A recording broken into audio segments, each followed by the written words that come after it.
You're working hard, giving it your all, but somehow it's not enough to land that promotion, get noticed, or step into that leadership role. It's frustrating. You're doing your best, but your best isn't getting the result you want.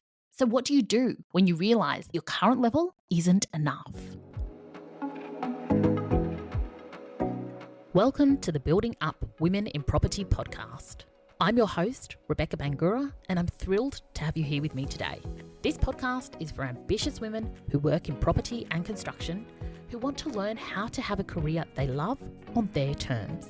Join me every week where I'll leave you excited and confident to take your next steps.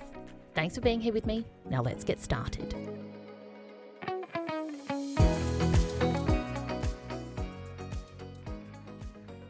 Today we are having a tough conversation about when your best isn't enough. Now, this is a difficult pill to swallow at times. I know for myself that this is an incredibly frustrating position to be in, but this is an important conversation to have. Today, we're breaking down how to redefine your best, understand where the gaps are, and create a plan to move forward. This podcast came from another podcast by Brooke Castillo from the Life Coaching School. And I'm going to draw from some of her concepts as we go through today's episode. When I listened to this, it was like a punch in the face. There were certain things she brought to my awareness that weren't on my radar.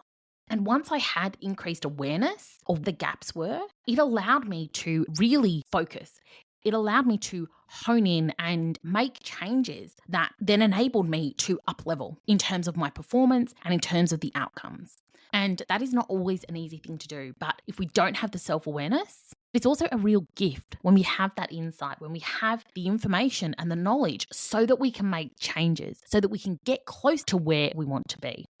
For those like me, I was stuck in the effort versus outcome fallacy, where I thought I had to work harder in order to lead to better results, rather than being able to step back and look at the bigger picture and focus on effectiveness rather than just effort. My hope for you in today's episode is that you will use this as a mirror to reflect where you are, where you want to go, and why you're not there yet. And let these insights fuel you to move forward. So let's get into it. I want to start by talking about what we mean when we say, I'm doing my best. I hear this all the time, and I'm sure you've probably caught yourself thinking of saying this, but what does that actually mean? It's important when telling ourselves or others that I'm doing my best to recognize whether we are talking about our current capabilities or our potential, because they are often different. And I know that many of you listening to this have this feeling inside that you have all of this potential and that you could do amazing things if only you had the opportunity and circumstance. But that potential isn't something you're able to tap into right now.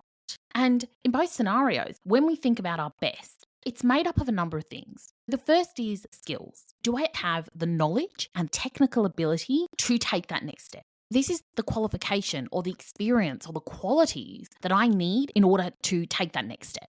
Now, the second part is attitude. Are you showing up with confidence and self-belief and that mindset that sets you up for success? Next, commitment. Are you really all in, or are you hoping that something will change? Finally, resilience. Do you bounce back when things don't go your way? Do you keep showing up on the bad days as well as the good days? Are you truly bringing your best or operating in your comfort zone? Because to perform at the highest level, to be your best, you cannot do that from a comfortable place. You have to push the boundaries of what you know and what is familiar to achieve something different. You may be thinking, how do I know if my best is good enough? And the simple answer is, if you haven't achieved what you want to achieve by this stage of your career, then your best isn't good enough. The proof is in the pudding, and you don't have the results you desire. And for some people, you may know this because you've gone for promotions or job opportunities and not been successful. So you may have a clear result. You might have a failure that tells you you're not where you want to be. But for other people, you might not have that clear result because you've actually not even stepped into the arena. You've actually not even tried yet, but you're hoping that you will get this opportunity or that something will shift in your career, but you haven't even gone after it yet. And so for those of you that have taken a risk, that have put yourself out there and not achieved the result you wanted, I want to remind you that as disheartening as that may be, you are a step ahead of the game because you are out there, you are trying, and you are getting real-time feedback that you can use and apply and can drive you forward towards where you want to go. Now, what if your best right now isn't good enough? Consider, are you showing up and trying to achieve things from your full potential or not? And as I said, this is time. It's time for an honest check-in. Is my current performance, is my current best enough to get the results I want? If it's not, then get specific. You to consider, what is the skill gap? What is it that I need to learn in order to be the best at it? What is the visibility gap? Do people know my value? Do they see what I'm doing? Do they understand my contribution? What is the leadership gap? Am I showing up and acting as the leader before I get the role? Or am I waiting and holding back until I have the title? And finally, what's the mindset gap? Think about any limiting beliefs or stories you have about yourself or about your experience that might be holding you back.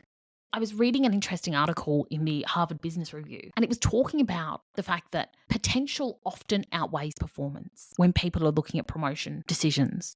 And so what that tells us is that the strategy and the perception and networking are critical if you want to get ahead, because people need to see that potential in you in order to give you the opportunity.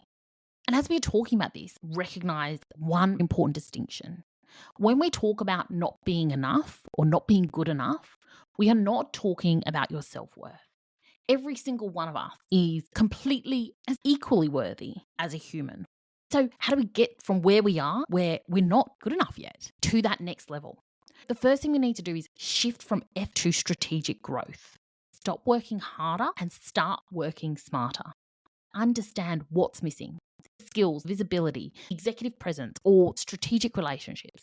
Really understand what that looks like for you, and then focus on developing high-value skills that drive leadership impact. Now, this is a concept I come back to with my clients time and time again, because high-impact skills are not technical expertise. They are things like negotiation, visibility in leadership, storytelling. And once we understand this is a different set of skills we need to have as a leader, we can hone in and master this new skill set. And any leader performing at the highest level has mastered and is able to apply these skills. Now, the second thing is seek feedback and get clear on your blind spots. Most people aren't given real reasons for not advancing. They are not given direct feedback because people don't like giving negative feedback. And so they try to cushion the blow. But I want you to dig deeper. Start asking questions to uncover what you might be missing. And ask them to focus not just on what am I doing well, but what am I missing? And the best way to get clarity on what's holding you back is to ask the people making decisions.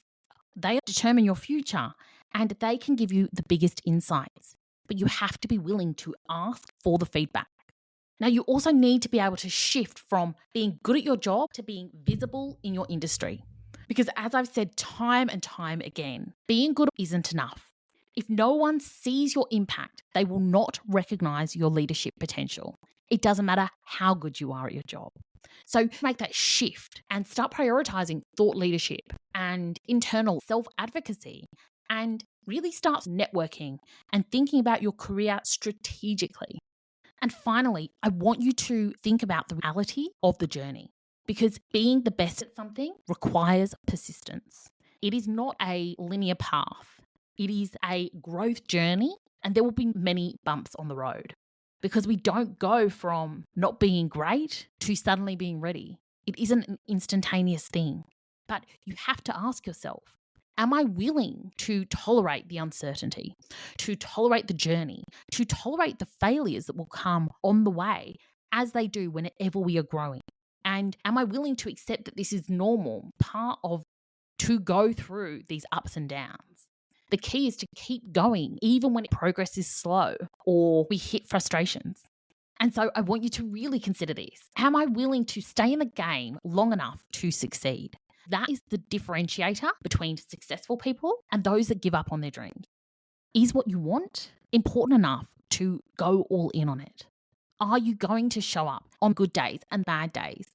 Are you going to commit 100% to achieving what you want and being your best and to getting better on the journey to being your best. I certainly hope you will. I know for myself, this is not an easy process, but in going on this journey, I explore who I am. I get to challenge myself and see the person I'm becoming. And for me, that is hugely rewarding, even though it is incredibly difficult a lot of the time. But it's only through this that I can have the impact I want. And I know that many of you listening are striving for that big impact as well. And our organization, communities, industry will benefit from more voices like yours doing big things. So I hope you will be along for the ride. Now, as always, I want you to think about what is one thing I can take away from today's episode and get into action on immediately. That might be identifying your one gap and committing to improving it. It might be asking for feedback from someone senior and taking action on it. Or it might be reframing your effort. So instead of just working harder, start thinking about what's the most strategic move I can make right now. And that shift and showing up day in, day out with that growth mindset and constantly taking action to get better will make all the difference. Okay, my friend, have a beautiful week, and I look forward to seeing you next week for another episode of Building Up Women in Property.